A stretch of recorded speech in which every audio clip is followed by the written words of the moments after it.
Hello and welcome to the continuation of the Disney Era's Ranked mini-series. I'm setting out to order Walt Disney Animation Studios movies from my least to most favorite, separated by eras. So far we've covered the Golden Age, the Wartime Era, and the Silver Age, so if you missed those you might want to go check them out first. I'll have the videos linked in the description down below. This is the 4th episode of the series where we'll be covering the next section of movies known as the Bronze Age. Let's get into it.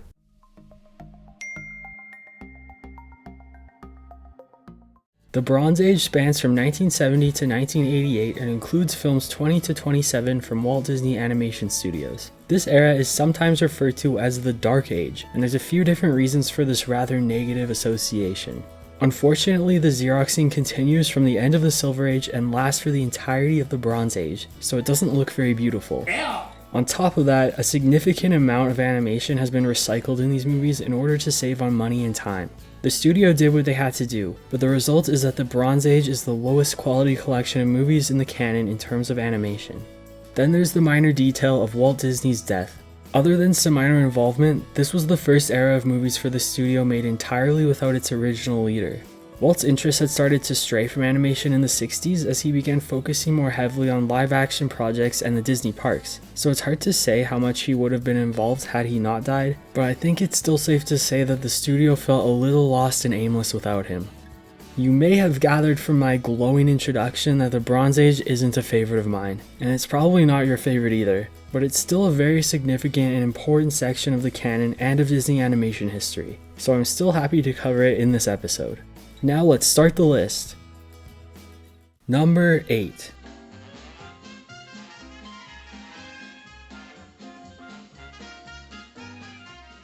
Look, I love Disney, and I love cats, so what went so wrong here? My guess is that it's ugly, plotless, and boring. No, we are not mincing words today. The term Aristocat was a clever little pun that someone thought of, and it should have been left at that, because the content of this movie did not warrant a feature-length film. The Aristocats is essentially Lady and the Tramp and 101 Dalmatians mashed together, except it's much worse than either of those movies.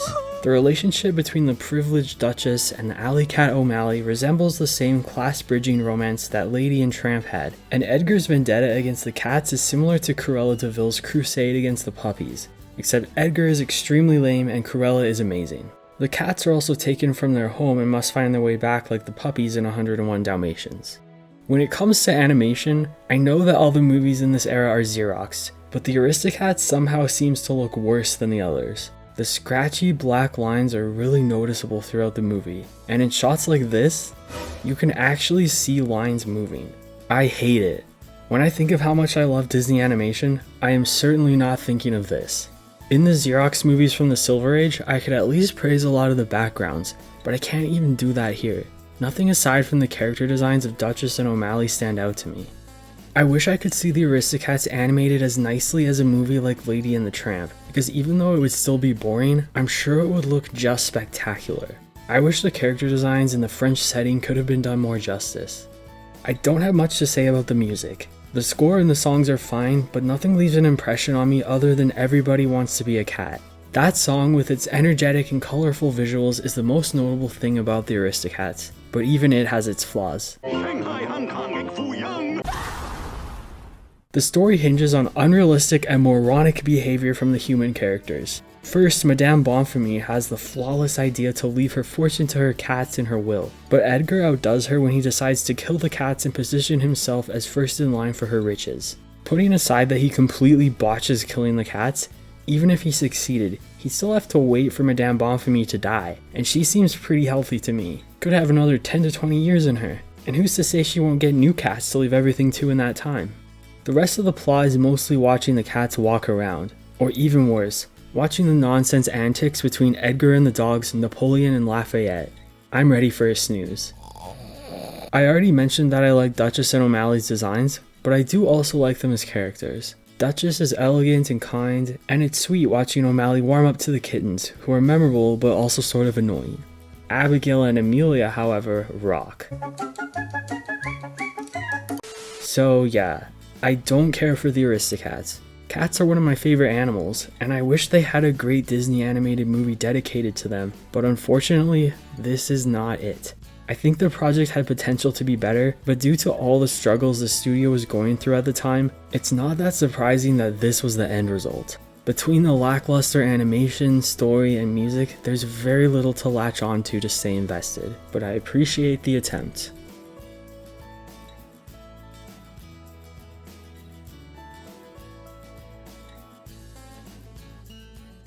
Number 7.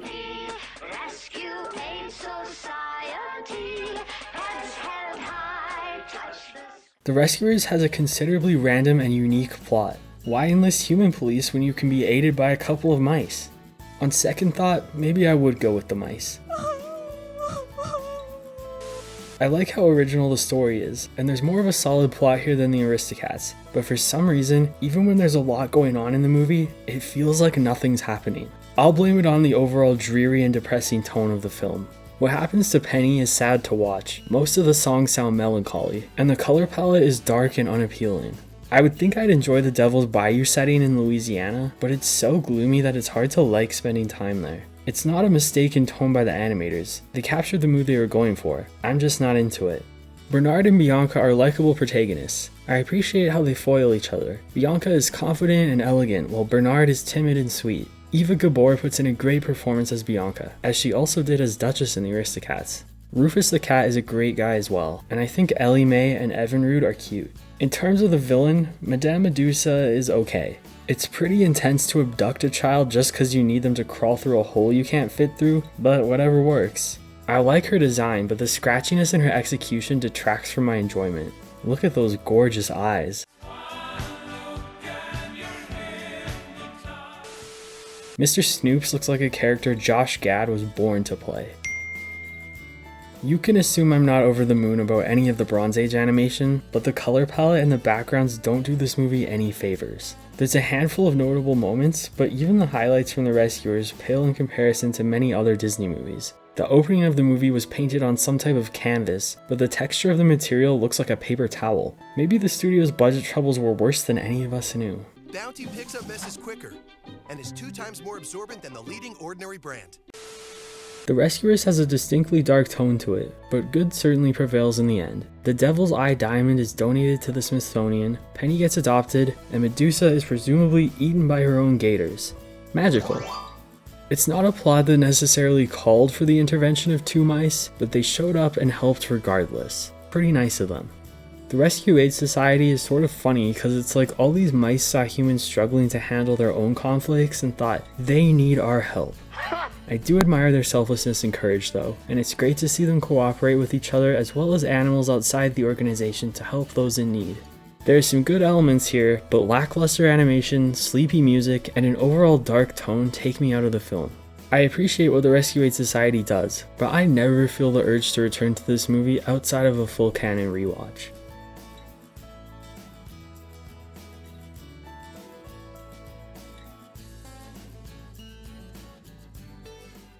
Number 6.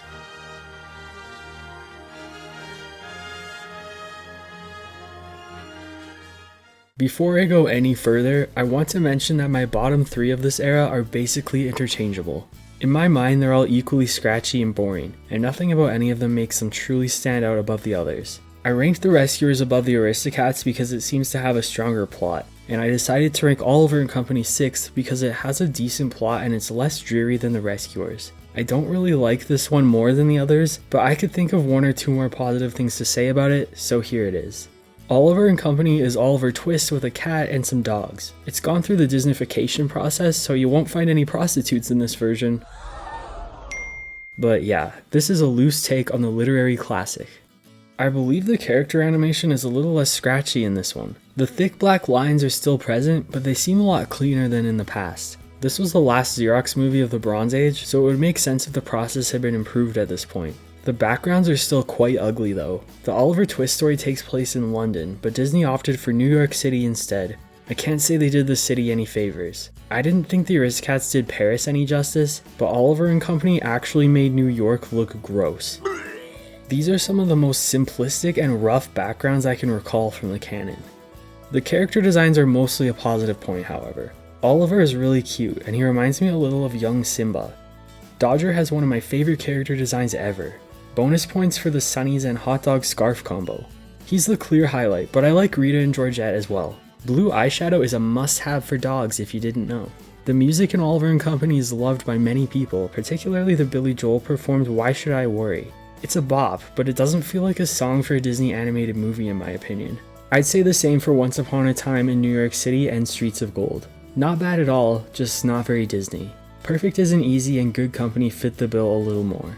Disney's version of the villain Sykes is as generic and lame as it gets, which makes it even more amusing that him and his dogs receive some of the harshest deaths of any Disney characters. Sykes should have learned from Madame Medusa's fate that you don't mess with little girls. That's right! Oliver Twist includes themes of poverty and classism that are still present in Oliver and Company, they're just watered down. I like the relationships that Oliver forms with Fagin and his dog gang, especially Dodger, and while Oliver stays with Jenny in the end, he won't lose touch with his friends. It's a heartwarming ending to a rather forgettable entry in the canon.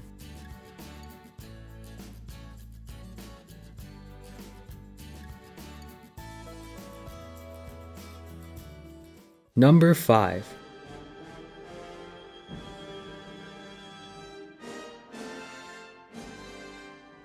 Did this movie cause drama and havoc during production and almost put the studio under after bombing at the box office? Yes, but I appreciate her for trying something new. The Black Cauldron may not have totally worked out, but it's still a breath of fresh air in a lot of ways.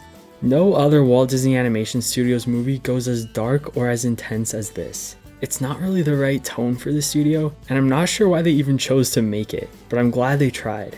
It was the first movie in the canon to receive a PG rating, and Jeffrey Katzenberg, the Walt Disney Studios chairman at the time, actually ordered a whole sequence to be cut because it went too far in the scary department. I think this scene's awesome, but he definitely made the right call. The Black Cauldron has often been ripped to shreds by Disney fans, many deeming it as the worst film the studio has made. It's not a favorite of mine by any means, but I would never place it last. The plot feels more like something from the mind of Tolkien than Disney, but I like the story. It's structured as a hero's journey type of narrative. I can still get bored in parts, but definitely not as much as the previous 3 movies on this list. It's slightly weird that the plot hinges on a pig with magical powers, but I'm open to it. Henwin is that bitch. The best part of the Black Cauldron is its villain, the Horned King. There's not a lot to him, but it's just a treat to me how evil he looks and acts. He's one of the only genuinely horrifying Disney villains. I don't think we've seen anything like this since Chernobog and Fantasia, and his castle is amazing. I love thinking about how this would look if Disney made a live-action adaptation of the Black Cauldron. It would be such a great candidate for a remake. Highly unlikely that Disney would remake a movie that could actually benefit from a new version, sadly. The cast of characters in the Black Cauldron pale in comparison to the Horned King, but they aren't bad. Taran is a fairly plain protagonist, but I like his arc of maturing and learning to put aside fantasies of heroism in order to make wise decisions. Princess Eilonwy is actually amazing though. I misspoke earlier. Best Disney Princess, no competition. I'm actually starting a petition on change.org to get her included in the official Disney Princess lineup.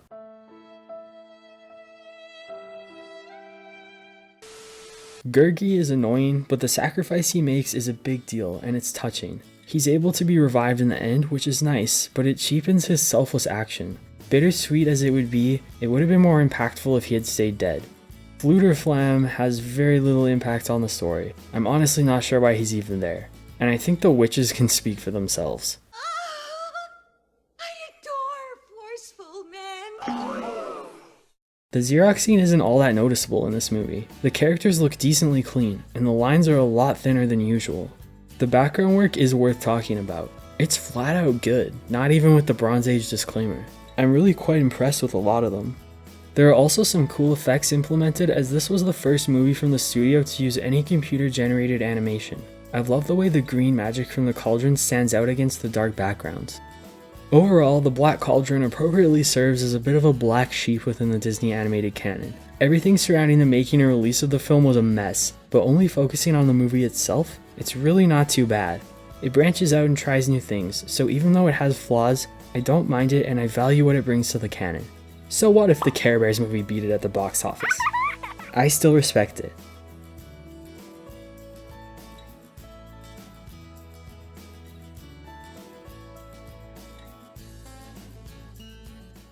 Number 4.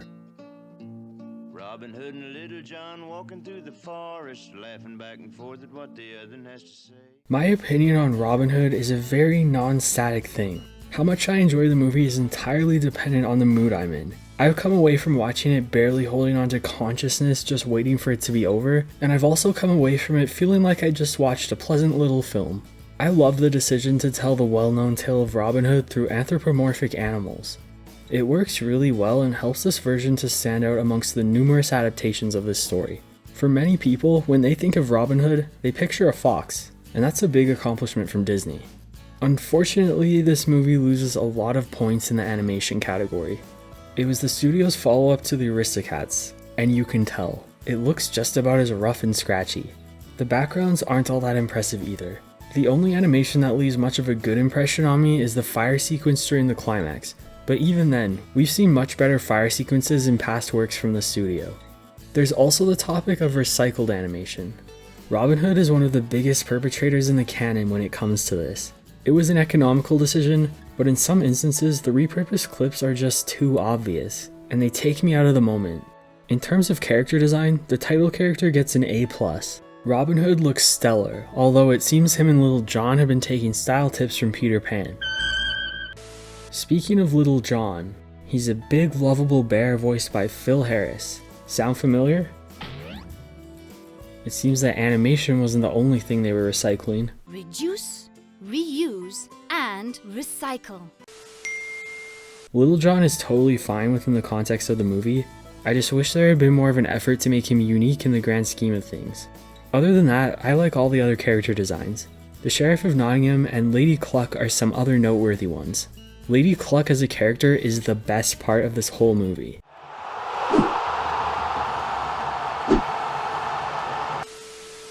The plot consists of Robin Hood and Little John stealing from the rich and giving to the poor. That's the whole basis of the Robin Hood story, and it's something I can get behind. The Sheriff and Prince John are pathetic and deplorable, so it's gratifying to watch them get what they deserve. The other main plot element is the relationship between Robin Hood and Maid Marian, which I find rather undercooked. It mostly hinges on a previous romance they're rekindling that we only ever hear about, so it's hard to have much context or investment in their love affair. I like them both as characters, but watching them together isn't too engaging. The archery tournament that Robin Hood enters in order to reconnect with Marian is initially entertaining, but the sequence drags on for almost 20 minutes, and I'm pretty checked out after that. Thank God Lady Cluck held the fort down. In the music category, Robin Hood fares decently. My favorite thing about the soundtrack is the minstrel. His songs are the perfect fit, and they help contribute to a consistent tone throughout the film. His best song has to be Oodalolly. Love is a pretty song, but it gets a little sleepy. Good thing it's immediately contrasted with the lively The Phony King of England. Only this scene is basically 100% recycled animation. Robin Hood is a movie with a super likable protagonist who is easy to root for. Seeing him and his friends succeed is satisfying, and even more so is watching the villains get their well-deserved karma. I would have loved if this movie could have had nicer animation and maybe been trimmed in places, but I think that Disney did a solid job on their version of the English folktale. It's a movie that will no doubt continue to be cherished by many for years to come.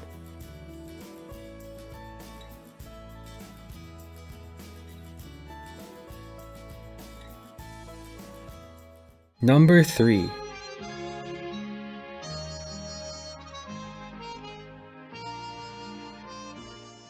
This is the most emotionally confusing Disney movie for me. On a surface level, I love everything about this. I adore foxes, and I enjoy the rural American forest setting. But when we get into the thick of it, all I end up feeling are negative emotions. It's a revolving door of despair, rage, and boredom. This isn't an objective flaw with the movie since it's supposed to cover difficult subject matter. It even tones down the content of the book it's based on quite a bit. I just can't handle it. It hurts my feelings, and it's not a fun time. Oh, don't cry, are you? I love how the movie starts off starkly without music. It really sets the tone well. The beginning is pleasant enough aside from the death of Todd's mother. Between that and the forest setting, the Bambi vibes are strong. It's heartwarming watching Todd be taken in by Widow Tweed, as well as seeing his friendship with Copper develop. And then the sweet times come to a screeching halt. After returning from a long trip, Copper has been converted to a fully fledged hunting dog.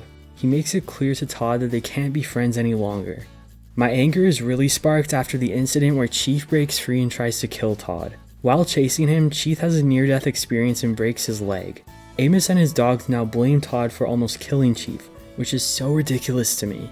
Todd was literally just existing, and the bloodthirsty Chief took it upon himself to go crazy chasing him. If a murderer is chasing you and they get hurt while you're running for your life, is that supposed to be your fault? Like, sorry for not cooperating in your plot to rip my throat out. Why are you running?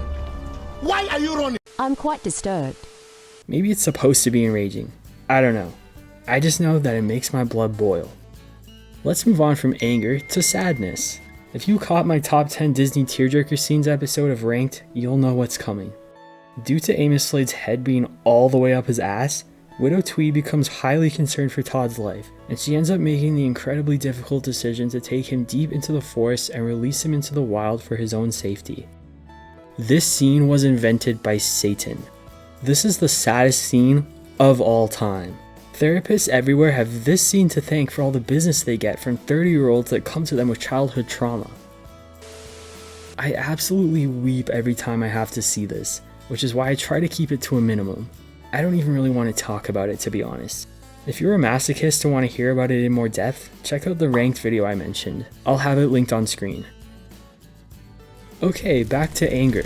Todd manages to adapt to the forest and even meets Vixie and finds happiness, but Slade's baseless vendetta against Todd continues. He's going so far out of his way at this point. Todd and Vixie are trapped in their burrow and almost burned alive. We should be thankful though, because in the book, they have babies at this point, and they're killed with methane gas. Go to hell, Amos Slade. There comes a point in the pursuit where Slade and Copper are attacked by a bear. They are done for. And when Todd sees this, he's able to find it in his heart after everything that's happened to put his own life in even more danger to help them. I f***ing love Todd. Slade still wants to kill Todd after this, but luckily Copper finally develops critical thinking skills and stops him. I do not see this as noble after everything that's transpired, but it's certainly a step in the right direction. And this little exchange is actually very sweet and reminds me of this scene. I really admire and enjoy scenes like these because volumes are wordlessly said with such a simple exchange in a bittersweet way, and they offer closure in a mature way that's not all tied up with a ribbon. I'm going to attempt to put my emotions to the side for a second. Animals do have killer instincts in the wild, but clearly the conflict between Todd and the dogs is the fault of Amos Slade. The dogs have been conditioned and taught to kill foxes because Amos intended for them to be hunting dogs, and so we as the viewers have the misfortune of watching Todd and Copper's sweet innocent friendship be demolished for no real reason. The premise in The Fox and the Hound has been assigned many different allegorical meanings by people over the years, ranging from the way that racism is taught to the conditioning that soldiers went through prior to war so they'd view their fellow humans as the enemy. I've droned on about the plot for too long, so I'll quickly touch on other areas. I like pretty much all the character designs in this movie. Todd is my favorite, and as much as I hate him, I also really like Amos Slade's design. Todd is a wonderful, pure soul, as is Widow Tweed. Watching elderly ladies suffer is very high up on my sadness triggers, and she deserves way better. She's even shown tending to the injured Slade at the end of the movie, and I do not accept that. For a Xeroxed movie, this looks pretty good. The character lines are clean and not too thick, and the backgrounds are above average for the Bronze Age. It looks like the multiplane camera was brought back into use here, and it's a very welcome thing. The music isn't anything special, but The Best of Friends is a memorable track, and I enjoy the sound of what I believe to be a harmonica incorporated into the score. On the whole, this movie's a bit of a heartbreaker. While The Fox and the Hound may be a skillful execution of what the creators intended, it contains some really dark, sad, and mature stuff, and it makes it miserable and even soul-draining to watch. I think it's high quality considering the era it's in, and it's possible I might even rank it first if I was being objective. But as much as I want to like it, I think it'll always leave a sour taste in my mouth.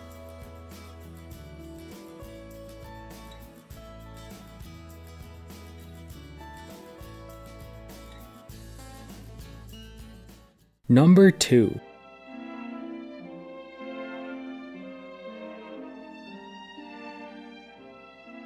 This movie is a little bit unique because it's comprised of a few pre-existing shorts strung together. I guess it could technically be considered a package film, but since all the shorts are about Winnie the Pooh, it's a cohesive unit. If you want to know more about the reason for the formatting of this movie, check out the trivia episode I did on the many adventures of Winnie the Pooh. I'll put a link on screen if you're interested. The world of Winnie the Pooh is absolutely endearing. Spending time in the 100-acre wood with its lovable and familiar inhabitants can serve as a great comfort. There's nothing outstanding happening, and that's not the point. It's simply a pleasure to exist in this world and observe the silly little goings-on. The biggest strength of this movie is its cast of characters. Winnie the Pooh, Tigger, Piglet, and friends have transcended these shorts to become some of the most recognizable Disney icons. They've appeared in lots of movies over the years, and when people think of these characters, they're probably not even attaching them to one single project in their minds. But this is where they got their start. And if the shorts in this movie didn't do an effective job of introducing the characters to audiences, no one would care much about them, and they wouldn't have the legacy they do today. The designs are all so tremendous that I don't even feel the need to point any specific ones out. And for each character, there's a remarkable voice performance to match. Here I will point out Sterling Holloway as Pooh and Paul Winchell as Tigger. I think it speaks volumes that Sterling Holloway has voiced numerous Disney characters, and yet his voice is instantly recognized and associated with Pooh. Something as special as that doesn't happen too often. I believe the music is the biggest strength of the many adventures of Winnie the Pooh following the characters. All the tracks were written by the Sherman Brothers, and aside from their songs for Mary Poppins, I think this is their best work. It's almost redundant to list highlights since all the songs are great, but I'm going to anyways. Winnie the Pooh, A Rather Blustery Day, Heffalumps and Woozles, and The Rain Rain Rain Came Down Down Down are the best of the quality bunch. The music is huge in helping to set the fun and welcoming tone in the film. The animation quality is about mid-tier in Bronze Age standards. The characters aren't the cleanest, and you can see some movement in the lines, but the sketchy quality works a lot better here since the movie is meant to be taking place inside a storybook. The backgrounds are also suitable to the storybook atmosphere. I appreciate that the animators worked to develop a more distinct style for the project, one that was even recreated for the 2011 film Winnie the Pooh. Circling back to the storybook framing device utilized, I think it's fun how Pooh will physically interact with the words on the pages and speak directly with the narrator from time to time. I'm not going to get into plot specifics here since there's not an overarching narrative, but I think the film benefits from having the 4 segments to break it up and avoid dragging. The best and most memorable scene for me is when Pooh gets stuck in Rabbit's doorway and Rabbit tries to improve the situation by decorating Pooh's rump. That stuck with me since I was a little kid. The ending of the movie was the only part that was newly created for this specific project. It uses some recycled animation, but I'm glad they included the scene because it provides an appropriate closing while giving the shorts we've just watched more meaning and purpose. The 100-acre wood, and particularly Pooh himself, have been such an important and safe place for Christopher Robin over the years, and maybe for some of us too. And as Christopher ages and takes on new responsibilities in the real world, he won't be able to spend as much time in this enchanting world with his friends, but it's made clear that the connection between Christopher and Pooh reaches beyond any of that. No matter what he faces out in the world, Christopher can always know that he has a friend who loves him unconditionally, and he'll be there waiting for him along with the comforting magic of the 100-acre wood whenever he needs it.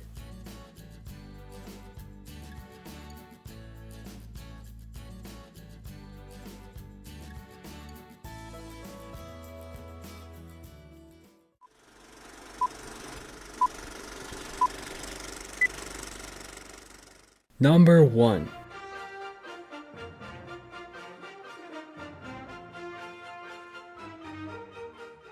Enter John Musker and Ron Clements. This was the first time they were ever part of the directing team for a Walt Disney Animation Studios movie, and it marks the beginning of a very beautiful friendship. Ron and John have co-directed several films for the studio, many of them being favorites of mine. I wouldn't include The Great Mouse Detective in that category, but it still manages to be the most appealing to me in one of the worst Disney eras. Yes, The Great Mouse Detective is my top-ranked movie from the Bronze Age, but I feel quite neutral about it. I don't necessarily have any flaws to point out, but nothing about the movie blows me away. I think it's a perfectly fine piece of cinema, it just doesn't click with me. The animation is high quality considering the conditions that animators were working under. The character lines aren't overly thick and they're pretty clean. I don't notice any scratchiness or sketchy motion going on, so that's a major plus. The background work is strong too. The atmosphere of the settings gives me a sense of warmth almost reminiscent of the Golden Age, Pinocchio in particular. There's a vague Wind in the Willows vibe as well, and I welcome that. The story is based on the Basil of Baker Street novels by Eve Titus, centered on a couple of crime-solving mice who live in the cellar of Sherlock Holmes' residence. The pacing is good throughout the movie. Nothing lingers for too long, and the main plot moves along steadily. The less bored I get, the higher the movie will rank on my list. I enjoy the pairing of Basil and Dawson. They play well off of each other, and their differing motives make the story richer. Basil has a desperate desire to beat Ratigan once and for all, and Dawson has a heartwarming determination to help Olivia reunite with her father. Ratigan as a villain manages to be comedic while still posing a true threat. The Robot Queen idea is out there, but it's definitely entertaining, and props for originality. Shout out to my homegirl, Ratigan's pet cat Felicia. Her fate was a little ambiguous, but I have hope for her. Praying for you, girl. The climax in The Great Mouse Detective is grand and memorable as it's set all the way up in the Big Ben clock tower. It's exciting and the animation is really impressive. This was the first scene in an animated Disney movie to use CGI extensively, and I think they did an awesome job. There are only a few songs in the movie, and none of them are anything too special. The Ratigan-centered track, The World's Greatest Criminal Mind, is the clear standout. Let Me Be Good to You is interesting. Making the mice this sexy was certainly a choice. Good on Dawson for putting himself out there, hey? The score is alright, but it doesn't have much of an impact on me. On the whole, The Great Mouse Detective is solid. Nothing about it is amazing, but there's also not anything wrong with it. It's very middle ground, but most of the elements at play are stronger than the rest of the Bronze Age movies, and thus it has topped my list. I rarely seek out any of the movies from this era, but if I had to sit down and watch one for a movie night, I'm sure I'd pick this. It has a good plot, the characters are likable, there's serviceable music, surprisingly strong animation, and most importantly, it doesn't drag. Yes. And for these reasons, I personally believe The Great Mouse Detective to be the brightest spot in Walt Disney Animation Studios' darkest time.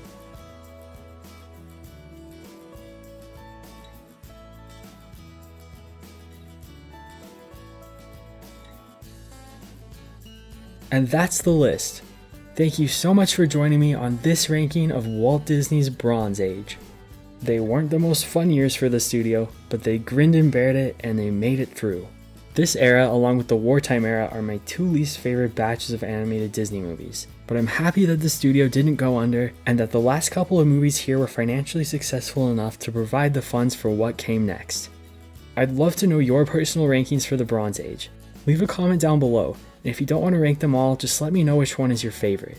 If you enjoyed this video, consider hitting like and subscribe, and if you're interested in more Disney rankings, trivia, or video essays, head over to the Trove to check out videos like that. I've also linked playlists in the description down below.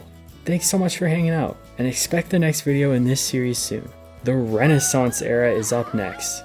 It'll be a huge undertaking, and I'm a little scared, but also very, very excited. See you next time.